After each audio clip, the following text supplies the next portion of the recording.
Dati dinadasal ko lang po kay God na sana tulungan niya po ako kung paano po maging nanay. Kasi hindi ko po alam. Kasi hirap po, kaya pinambala pa po siya. Tapos ngayon hindi ko po ina-expect na may mag-inspire mo sa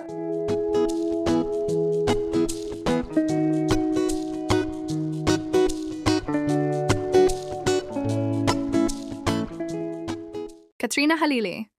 Naging emosyonal habang tinatanggap ang bagong parangal kasama ang anak na si Katie.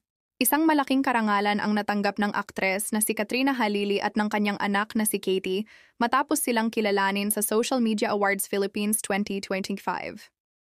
Sa isang emosyonal na post, ibinahagi ni Katrina ang kanyang taos-pusong pasasalamat sa natanggap na parangal. "Thank you po Lord sa lahat ng blessing," ani Katrina sa kanyang post.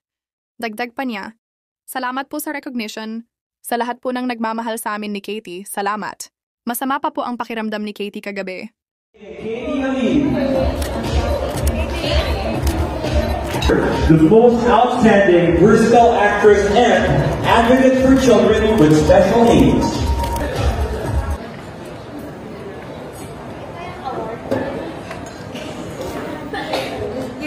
Sa lahat po na bumubuan ng Social Media Award Philippines, maraming salamat po for this recognition.